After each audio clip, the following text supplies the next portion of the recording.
اگر تم معجزوں کی تلاش میں ہو تو سنو، معجزے تب ہوں گے جب تم اپنے رب کی قدرت پر اندھا اعتماد کرو گے، جب تم سب وسوسے نکال کر یہ یقین رکھو گے کہ وہ رب کوئی نہ کوئی راہ نکال ہی دے گا، جب تم خود کو اس کی رضا میں مکمل ڈال دو گے، جب تم اس کے آگے سر تسلیم خم کر دو گے، جب تم اپنی خواہشات سے زیادہ اس کے حکم کو اہمیت دو گے، اور اس سب کے بعد تم اپنے نصیب کے معجزے دیکھ پاؤ گے۔ کیا ہوتے ہیں معجزے؟ معجزے جو ناممکن کو ممکن بنا دیتے ہیں، وہ ہوتے ہیں معجزے۔ کب ہوتے ہیں معجزے؟ جب ہر امید ختم ہونے کے باوجود بھی انسان اپنے رب کی قدرت پر یقین رکھتا ہے، تب ہوتے ہیں معجزے۔ کن کے لیے ہوتے ہیں معجزے؟ تمہارے لیے ہوتے ہیں معجزے، ہم سب کے لیے ہوتے ہیں معجزے۔ معاملات جتنے بھی خراب ہو چکے ہیں، مشکلیں جتنی بھی بڑی نظر آ رہی ہیں، آپ کے رب کی قدرت سے باہر نہیں ہے کچھ بھی۔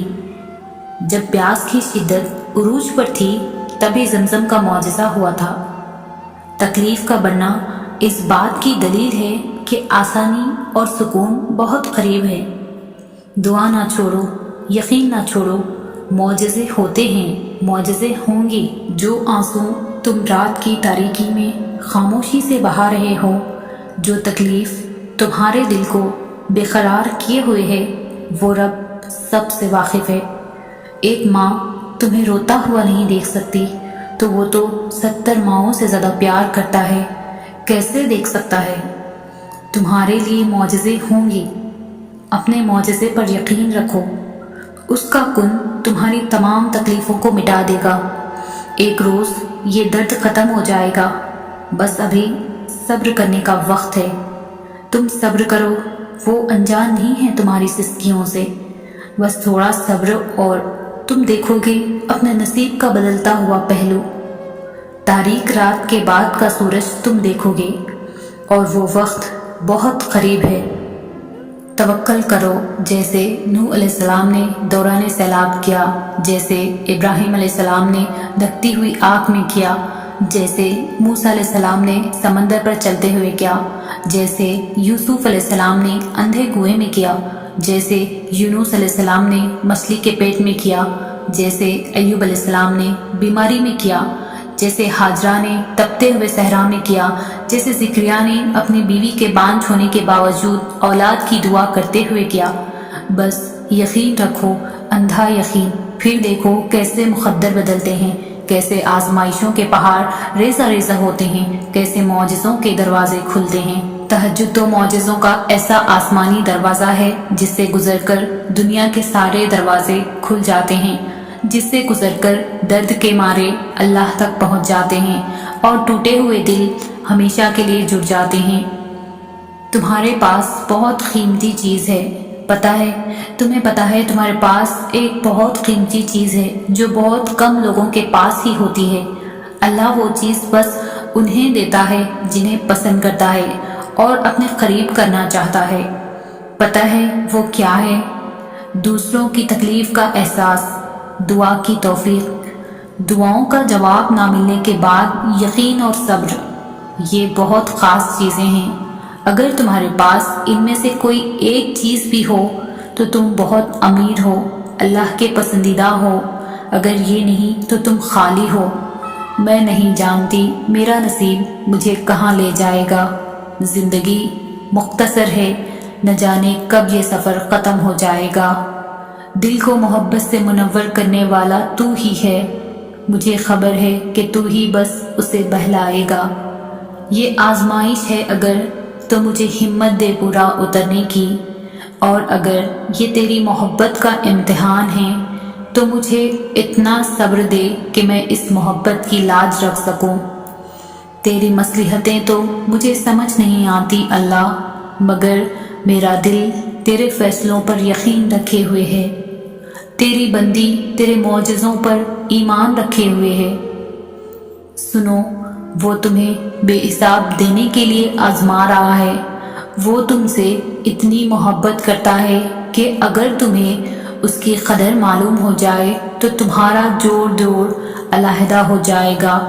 اس محبت، اس احساس محبت سے بس تم ایک کام کر لو کہ راضی ہو جاؤ اس کے فیصلوں پر، اس کی مصلحتوں پر، جھک جاؤ اس کی رضا کے آگے، کیونکہ جو جھک نہ سکا وہ پا نہ سکا۔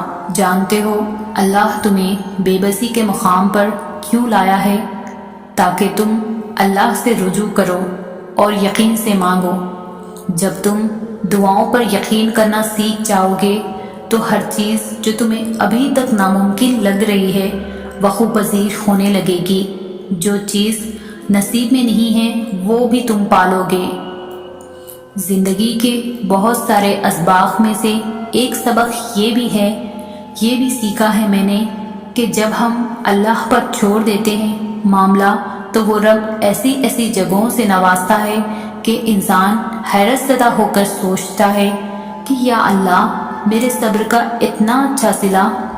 ہم لوگ یہ سوچنے لگ جاتے ہیں کہ جس نے برا کیا اس کے ساتھ کچھ ہوا ہی نہیں، یہ نہیں دیکھتے کہ اللہ ہمیں دنیا میں کیا کیا دے رہا ہے اس کے بدلے۔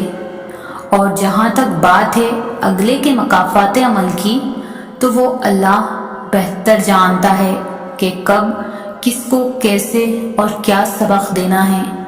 صرف ایک بار دل بڑھا کر کے اپنا معاملہ اللہ پر چھوڑ کر دیکھیں۔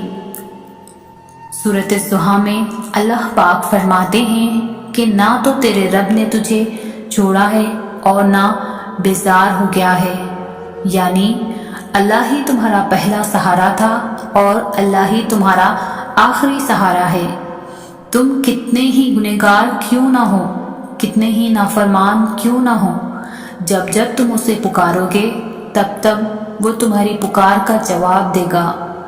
وہ تم سے ناراض نہیں ہے، نہ ہی اس نے تمہیں تنہا چھوڑا ہے، نہ وہ تم سے ناخوش ہے، بلکہ وہ تو تمہارے انتظار میں ہے کہ کب تم اس کی طرف لوٹ آؤ اور وہ تمہیں معاف کر دے۔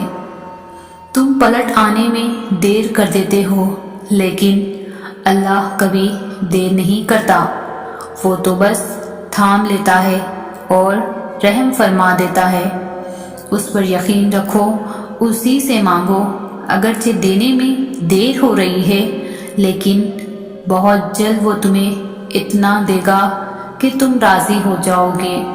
اللہ تو محبتوں کا بادشاہ ہے، تو پھر جس نے خود محبت کو بنایا ہے اس کے لیے تمہاری محبت کو تمہیں واپس لوٹانا بھلا کیا مشکل؟ جس کے ایک کن نے اتنی کہانیاں مکمل کر دی، پھر کیسے تمہاری کہانی کو ادھورا رہنے دے سکتا ہے وہ؟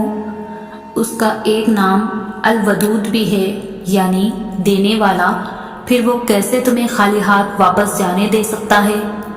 جو بے زبان چونٹی کی خاموشی بھی نظر انداز نہیں کر سکتا، وہ تمہاری ہچکیاں لیتی ہوئی آواز کو کیسے انسنا کر سکتا ہے؟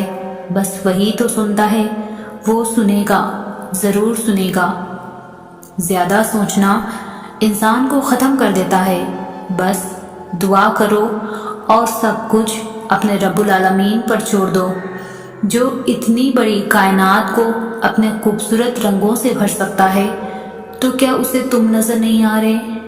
کیا وہ تمہاری زندگی ایسے ہی بے رنگ رہنے دے گا؟ بس اپنے رب العالمین پر کامل یقین رکھو، انشاءاللہ وہ تمہاری زندگی بھی تمہارے پسندیدہ رنگوں سے بھر دے گا۔ یہ زندگی ہے، اس میں بہت سارے لفظ بولے جاتے ہیں، بہت سارے لفظ سننے پڑتے ہیں، بہت سارے لفظوں کے بہت سارے معنی ہوتے ہیں۔ لفظوں کو اکٹھا کر کے آپ انہیں سوچنے اور سمجھنے بیٹھ جائیں گے تو پھر زندگی نہیں گزار سکیں گے۔ اپنی تقدیر کا ہر فیصلہ اللہ کے ہاتھ میں دے دو، اس سے دعا تو کرو مگر ضد نہیں، کیونکہ جب تم اپنی زندگی کا ہر فیصلہ اللہ پر چھوڑ دیتے ہو نا، اللہ بھی وہی کرتا ہے جو تمہارے حق میں بہتر ہوتا ہے۔ اسی لیے کہا گیا ہے کہ تم اپنی رضا کو اللہ کی رضا میں شامل کر لو، پھر دیکھنا وہ کس طرح اپنی رضا تمہاری رضا میں شامل کرتا ہے۔